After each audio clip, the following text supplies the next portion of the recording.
محترم صدر اجلاس اور قابل قدر مرد و خواتین، میرے لیے بڑی خوشی اور مسرت کی بات ہے، بلکہ یہ کہیں کہ سعادت کی بات ہے کہ آج مجھے سمر اسلامک کورس کے طلباء کا تعلیمی مظاہرہ دیکھنے کا موقع ملا۔ الحمدللہ یہ ہمارے یہاں بڑی خوش آئند بات ہے کہ ہمارے یہاں بچوں کی تعلیم کے حوالے سے کچھ سنجیدگی دیکھی جا رہی، بچوں کی دینی تعلیم پر زور دیا جا رہا، لوگ بچوں کو قرآن کریم اور احادیث سکھانے کی طرف مائل کر رہے ہیں۔ یہ بڑی اچھی بات ہے، کیونکہ یہی وہ بچے ہیں جو بڑے ہونے کے بعد والد بنتے ہیں، یہ مائیں بنتی ہیں بچیاں، اور یہی معاشرے کے افراد بنتے ہیں جن سے معاشرے کو چلنا ہے، جن سے معاشرے کو اچھا ہونا ہے۔ ہمارے نبی جناب محمد رسول اللہ صلی اللہ علیہ وسلم کی تعلیمات میں اور آپ صلی اللہ علیہ وسلم کی کوششوں میں بھرپور کوشش یہ ہوتی تھی کہ بچوں کی تعلیم پر توجہ دی جائے۔ نبی صلی اللہ علیہ وسلم بچوں کی تعلیم پر بے انتہا توجہ دیا کرتے تھے۔ بڑی مشہور روایت ہے عبداللہ بن عباس رضی اللہ تعالی عنہما کی، چھوٹے سے تھے، اللہ کے رسول صلی اللہ علیہ وسلم نے چھوٹی سی عمر میں ان کو عقیدے کی تعلیم سکھائی۔ یا غلام انی اعلمک کلمات، اللہ کے رسول صلی اللہ علیہ وسلم نے فرمایا کہ بچے میں آپ کو چند باتیں سکھانا چاہتا ہوں۔ یہ سمر اسلامک کورس ہو یا اس کے علاوہ مدارس میں اور اسکولوں میں بچوں کی تعلیم اور تربیت ہو، سب اسی سے ماخوذ ہے۔ نبی صلی اللہ علیہ وسلم کی یہی سنت جاری اور ساری ہے۔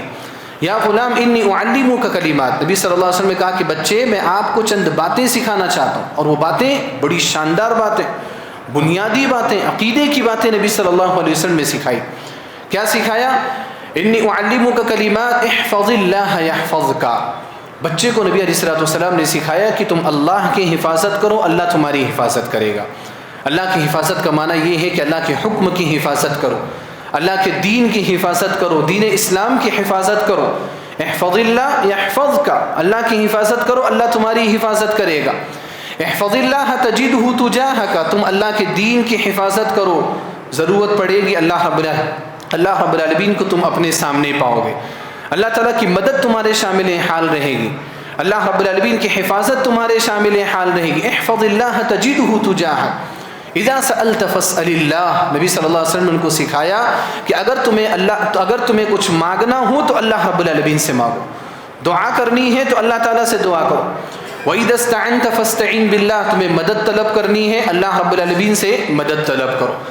نبی علیہ السلام عقیدے کی باتیں سکھا رہے ہیں، اذا سألت فاسأل اللہ وَإِذَا اسْتَعَنْتَ فَاسْتَعِنْ بِاللَّهِ، اور اس کے بعد تقدیر کی بات سکھاتے ہوئے آپ نے فرمایا وَاعْلَمْ أَنَّ الْأُمَّةَ لَوِ اجْتَمَعَتْ عَلَىٰ أَن يَضُرُّوكَ بِشَيْءٍ لَمْ يَضُرُّوكَ إِلَّا بِشَيْءٍ قَدْ كَتَبَهُ اللَّهُ عَلَيْكَ، اس بات کو یاد رکھو کہ اگر پوری امت اکٹھی ہو جائے، پوری دنیا اکٹھی ہو جائے تمہیں تکلیف پہنچانے پر، تو وہ تمہیں تکلیف نہیں پہنچا سکتی الا یہ کہ اللہ رب العالمین کی منشا اور اللہ تعالیٰ کی مشیت اس میں شامل حال ہو۔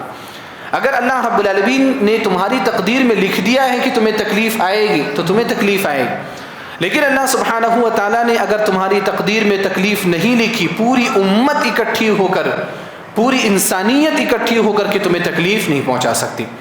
وَإِنِ اجْتَمَعُوا عَلَىٰ أَن يَنْفَعُوكَ بِشَيْءٍ لَمْ يَنْفَعُوكَ إِلَّا بِشَيْءٍ قَدْ كَتَبَهُ اللَّهُ لَكَ، اسی طریقے سے اگر پوری امت اکٹھی ہو کر کے تمہیں ذرہ برابر بھی کسی چیز کا فائدہ پہنچانا چاہے، پوری دنیا کے لوگ تمہیں ذرہ برابر بھی فائدہ نہیں پہنچا سکتے الا کہ وہ فائدہ جو فائدہ اللہ رب العالمین نے آپ کی تقدیر میں لکھ دیا ہے۔ رفعت الاقلام وجفت الصحف، نبی علیہ السلام نے فرمایا کہ قلم اٹھا لیے گئے، لکھنا بند ہو چکا ہے، تقدیر کو لکھا جا چکا ہے۔ وجفت الصحف، صحیفے خشک ہو چکے ہیں، اب نہ کوئی چیز لکھی جائے گی، نہ کوئی حذف ہوگا، نہ کوئی اضافہ ہوگا، ساری چیزیں تقدیر کی مکمل ہو چکی ہیں۔ نبی جناب محمد رسول اللہ صلی اللہ علیہ وسلم نے عبداللہ بن عباس رضی اللہ تعالی عنہما کو، جو چھوٹے بچے تھے، عقیدے کی یہ اہم اور بنیادی باتیں آپ صلی اللہ علیہ وسلم نے ان کو سکھائی۔ یہ اسوہ ہے ہمارے لیے، سنت ہے ہمارے لیے، یہ نبی صلی اللہ علیہ وسلم کا طریقہ ہے ہمارے سامنے کہ کیسے بچوں کو عقیدہ سکھانا ہے، کیسے بچوں کی تربیت کرنی ہے۔ عقیدے کے ساتھ ساتھ اخلاق اور معاملات بھی نبی صلی اللہ علیہ وسلم سکھایا کرتے تھے۔ عمر بن ابی سلمہ رضی اللہ تعالی عنہ جو نبی صلی اللہ علیہ وسلم کے ربیب بنے، ابو سلمہ ان کے والد کی وفات ہو گئی تھی. ان کی والدہ ام سلمہ رضی اللہ تعالیٰ عنہ سے نبی صلی اللہ علیہ وسلم کی شادی ہوئی. تو عمر جو تھے رضی اللہ تعالیٰ عنہ وہ ربی بھی تھے جو نبی صلی اللہ علیہ وسلم کے گھر میں اپنی والدہ کے پاس ام سلمہ رضی اللہ تعالیٰ عنہ کے پاس رہا کرتے تھے. اللہ کے رسول صلی اللہ علیہ وسلم ایک مرتبہ کھانا کھا رہے تھے. کھانا کھاتے وقت دیکھا انہوں نے کہ عمر ابن ابی سلمہ چھوٹے بچے ہیں. جب چھوٹے بچے کھانا پینا کھاتے ہیں تو پورا ہاتھ کیا ہے پورے پلیٹ میں ادھر ادھر گھومتا پھرتا رہتا ہے. عمر بن ابی سلمہ رضی اللہ تعالیٰ عنہ کا ہاتھ پورے پلیٹ میں ادھر ادھر گھوم پھر رہا تھا. اللہ کے رسول صلی اللہ علیہ وسلم نے جیسے ان کو دیکھا ان کو کھانے کا طریقہ سکھایا, ان کو ادب سکھایا, ان کو تعلیم دی. ہمارے یہاں کچھ لوگ کیا کہتے ہیں کہ یہ بچہ چھوٹا ہے کیا سیکھے گا, اس کو بھیجیں گے اس کو سمجھ میں نہیں آئے گا. آپ نے دیکھا نا الحمدللہ کیسا تعلیمی مظاہرہ ہوا, کوئی بچہ آ رہا ہے کوئی بچی آ رہی, قرآن کریم کی تلاوت آپ کے سامنے کر کے جا رہے ہیں, قرآن کریم کا ترجمہ پڑھ کے آپ کے سامنے جا رہے ہیں, کوئی حدیث پڑھ کے جا رہا ہے, کوئی حدیث کا مفہوم بتا کر کے آپ کو جا رہا ہے, کوئی دعائیں یاد کیا ہوا ہے, کسی نے اذکار یاد, کوئی پوری تقریر کر کے آپ کے سامنے گیا. کیا یہ جو چیزیں ہیں کیا ان کے لیے فائدہ مند نہیں ہے؟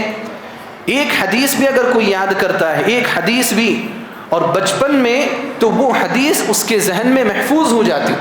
کہا جاتا ہے کہ التعلم فی الصغر کالنقش فی الحجر. بچپن میں جو چیز سیکھی جاتی ہے نا وہ پتھر کی لکیر ہوتی ہے. جیسے پتھر پہ اگر آپ کوئی نشان بنا دیں وہ جلدی نہیں مٹتا, اسی طریقے سے اگر بچپن میں کوئی چیز سکھائی گئی نا بچوں کو تو وہ چیز ان کے ذہنوں سے جلدی اوجھل نہیں ہوتی. تو ہمارے یہاں کچھ لوگ جیسے سمر کورس ہیں یا اس کے علاوہ دینی تعلیم ہے یا اس کے علاوہ دروس ہیں, محاضرات ہیں, بچوں کو نہیں بھیجتے کہ بچہ کیا سمجھے گا. بچے ایک ایک چیز سن رہے ہوتے ہیں, سمجھ رہے ہوتے ہیں, اپنے ذہنوں میں بٹھا رہے ہوتے ہیں. اللہ کے رسول صلی اللہ علیہ وسلم نے اسی وجہ سے تو بچے کو سکھایا. آپ صلی اللہ علیہ وسلم نبی تھے اور آپ علیہ الصلوۃ والسلام سائیکلوجی کی بھی ماہر تھے. بچوں کی سائیکلوجی کیسی ہوتی ہے, بچوں کی نفسیات کیسی ہوتی ہیں, تمام ڈاکٹروں سے زیادہ, ہم سے اور آپ سے زیادہ اللہ کے رسول صلی اللہ علیہ وسلم اس سے واقف تھے. اس کے باوجود آپ صلی اللہ علیہ وسلم بچوں کو سکھا رہے ہیں. عمر بن ابی سلمہ رضی اللہ تعالی عنہما کی بات میں ذکر کر رہا تھا کہ ان کا ہاتھ پورے پلیٹ میں ادھر ادھر گھوم رہا ہے. نبی علیہ الصلوۃ والسلام نے پیارے انداز میں, اچھے انداز میں ان کو نصیحت کی. کہا یا غلام سم اللہ, اے بچے جب کھانا کھایا کرو نا تو بسم اللہ سے کھانا شروع کیا کرو. وکل بیمینک, اپنے داہنے ہاتھ سے کھانے کا آغاز کیا کرو, داہنے ہاتھ سے کھانا کھایا کرو. وکل مما یلیک, تمہارے قریب جو چیزیں ہیں نا ان چیزوں کو کھانے کی کوشش کیا کرو. اللہ کے رسول صلی اللہ علیہ وسلم نے بہترین انداز میں عمر بن ابی سلمہ رضی اللہ تعالی عنہما کی تربیت کی, اور اس تربیت کا اثر دیکھیے آپ. وہی جو میں نے کہا نا کہ لوگ بولتے ہیں کہ بچہ کیا سیکھے گا, ابھی اس کو سمجھا کر کے کیا فائدہ, بڑے ہونے کے بعد سیکھ جائے گا. عمر بن ابی سلمہ رضی اللہ تعالی عنہما بیان فرماتے, یہ حدیث کس نے بیان کی؟ انہوں نے خود بیان کی. اس حدیث کے راوی کون ہیں؟ خود وہ اس حدیث کے راوی ہیں اور خود وہ اپنا عمل بتا رہے ہیں. فما زالت تلک طعمتی بعد, اس کے بعد سے میرے کھانے کا طریقہ وہی بن گیا جو نبی صلی اللہ علیہ وسلم نے بتایا تھا. سبحان اللہ. بچہ ہے لیکن وہ بچہ آبزرو کر رہا ہے, چیزوں کو سمجھ رہا ہے, چیزوں کو اپنے ذہن میں بیٹھا رہا ہے, کیسے کیا کام کرنا ہے, کیسے ادب کا مظاہرہ کرنا ہے, کیسے اخلاق مندی کا مظاہرہ کرنا ہے. اللہ کے رسول صلی اللہ علیہ وسلم نے ان کو سکھایا. تو مجھے بڑی خوشی اور مسرت ہوتی ہے ایسے پروگراموں میں جب بھی حاضر ہونے کا اور بچوں کے تعلیمی مظاہرے کو دیکھنے کا موقع ملتا ہے کہ الحمدللہ ہمارے یہاں بچوں کی تعلیم کے اعتبار سے سنجیدگی موجود ہے, ان کو سکھانے کا جذبہ موجود ہے. میں دعا کرتا ہوں کہ اللہ رب العالمین ان تمام لوگوں کو جزائے خیر عطا فرمائے جنہوں نے اس پروگرام کو منعقد کیا, اس پروگرام کو کامیاب بنایا, چاہے وہ معلمین اور معلمات ہوں, چاہے مسجد کے ذمہ داران ہوں, چاہے کوئی بھی ہوں, چاہے پیسوں کے ذریعے سے مدد کرنے والے ہوں, چاہے اپنے الفاظ اور اپنی نصیحتوں کے ذریعے سے مدد کرنے والے ہوں. اللہ رب العالمین ان تمام کو جزائے خیر عطا فرمائے اور اس عمل کو ان کے لیے ذخیرہ آخرت بنائے. یہ بڑی اچھی چیزیں ہیں جو ہماری مسجدوں میں ہو رہی. مسجدیں اسی لیے بنائی جاتی ہیں, مسجدیں صرف نماز پڑھنے کے لیے نہیں بنائی جاتی, مسجدیں پوری درسگاہ کی حیثیت رکھتی, مسجدیں تربیت گاہ کی حیثیت رکھتی ہیں. یہاں پر ہر ایک کی تربیت ہونی چاہیے, خواتین کی بھی تربیت ہو, مردوں کی بھی تربیت ہو, جوانوں کی تربیت ہو, نوجوانوں کی تربیت ہو, نونہالان امت اسلامیہ یعنی بچوں کی تربیت ہو. مسجدیں اسی لیے منعقد کی جاتی.